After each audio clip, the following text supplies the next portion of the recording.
Hi, thanks for joining me. I'm Chris Maragkakis of Simply Be Wellbeing. I'm a women's life coach, podcaster and speaker, and wellbeing provider. I'm also a mindfulness and meditation teacher. Welcome to Mindful Mutterings. Please like, share and subscribe, and thanks for listening. Hi, thanks for joining me. So this week I'm going to be talking about knowing your worth. I speak with so many women who are more worried about what someone else thinks of them than what they think of them themselves. And I think this is so sad. And then when I ask them, why do you care what someone else thinks of you or how you live your life? They don't seem to have an answer. If you think about it, why would you want to give someone else that much power over your life? Because when you put it like that, it seems crazy, doesn't it? And yet we all do it to some extent. And we do it because we're historically programmed to seek approval from our pack. If we didn't fit in times gone by, we would struggle to find food or enjoy the protection of our community. But we're not prehistoric mankind anymore. We can buy our own food, we can protect ourselves, and as Miley says, we can buy our own flowers. So we need to question why, if it's no longer valid, are we still choosing to do it? Fear. It's fear that's the answer. The fear of being different, fear of being ridiculed, fear of being abandoned, fear of not being good enough or pretty enough or clever enough. So to drown out the fear, we consume. We have the nice house, the new car, the expensive holidays or the latest gadget. We have the trendy clothes, and they're all very lovely for a while, but they never will satisfy that emptiness that starts to show up time and time again. So we consume some more. We spend hours on social media so that we know the ins and outs of everyone's lives. We post and we wait for the likes to appear to validate our possessions, our habits and our work styles. But even here we're seeking approval, because if we say something out of the norm, the keyboard warriors will then attack us. This constant seesaw of consuming and fear is responsible for the growing mental health issues that the world is facing at the moment. And if you're young and growing up surrounded by this insane pressure to be sanctioned, the chances of you breaking free and realising your full potential are very slim. The more you give of yourself, the more they will take. These people are not faceless people. These people are your friends, your colleagues, your family and your peers, and some of them will love you very much, but they've been conditioned to judge and undermine because that's how our society is designed. The thing is, it's not their approval that we need, it's ours. The only person that we ever have to truly impress is ourselves. When we're authentic and we know our worth, what other people think of us is far less important. Now, obviously, we still want to be liked, but we don't like everyone, so it's a bit unrealistic to expect everyone to like us. Some people will dislike us because they don't know us, or because to them we seem to have more of something than them, or because we challenge their worldview, or because they don't like anyone much, and that's pretty sad in itself. The thing is, it's not your job to change their opinion. It's your job to be true to yourself.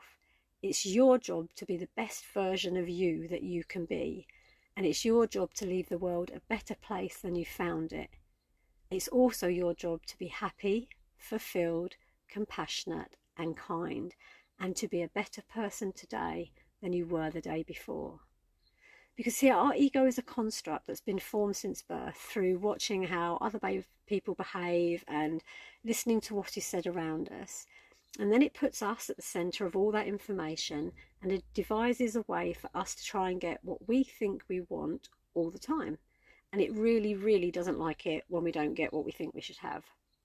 And then this results in our behaviour and how we interact with others. Now, we may have been told that we're amazing all our lives, and so we've grown up with a sense of self-worth, confidence, and by result, resilience. Or we may have grown up being made to feel that we were never good enough, or that good things don't happen to people like us, or that bad things will happen if we don't behave in a certain way. And none of this is true. It's all conditioning. It really does not matter what you look like, where you live, or how much stuff you have. What matters is knowing your strengths so that you can play to them, and then identifying your weaknesses so that you can mitigate them and understand why you make the choices that you make and why you think the way you do. Because once you start on the path of self-discovery, you will come to understand that you're a spiritual being having a human experience. that by focusing on the way you think, behave and act, you can challenge and change what is not bringing you success and joy. And honestly, that is the only way to make you feel whole. And then what other people think of you is their business and not yours, and you shouldn't interfere in it. So all that energy that was previously wasted on trying to get other people's approval can now be used on helping you to grow. When you hear a negative thought in your head, use your energy wisely. Don't allow it to trigger you and send you on an emotional roller coaster. Stop. Be mindful. Ask yourself, is any of this thought true? Do you actually believe this thought? Or can you hear someone else saying it to you? Does this thought make you happy? How does it make you act? And what if you didn't believe this thought? How would your life look then? Because this is the way that you can stop being triggered by past thoughts and events, and you can start to see a glimpse of the beautiful being that is you behind all this conditioning. That's the real you, the one that has so much to offer this world if you could just let go of the fear and open yourself up to the truth of the potential that you carry within. I mean, each time you go through this process, a little of the fear recedes and a bit more of who you really are becomes apparent. And the more you get to know yourself and understand what you're capable of, the less you'll need everyone else's approval. So when you're feeling these things, or when the fear comes up because you want to wear something, or you want to do something, or you believe something, ask yourself, what is the worst thing that can happen if you go ahead with it? And maybe the worst thing that can happen is that you disagree with someone, or that you express yourself. The point is, we only have this life right now, and we want to make the most of it. And so when we let go of the fear, when we start to truly express ourselves, the people that don't want to empower us or don't want to support us will fight us for a little while, but it's how we choose to respond to that that makes a difference. But ultimately, we want those people to fade away out of our life to make space for the people that can see who we really are, that like those things about us, and so that we become a community supporting each other. And that's how we all become stronger, more resilient, more confident and empowered to live happy, joyful, fulfilling lives. So thank you for listening. I really hope you've enjoyed this episode. Please like, subscribe, or I can never say that word, subscribe and share. As always, if you want to get in touch, please contact me via my website, simplybe.org.uk. And please, this week, when a negative thought pops up, just think about what I've said and see where you can take it.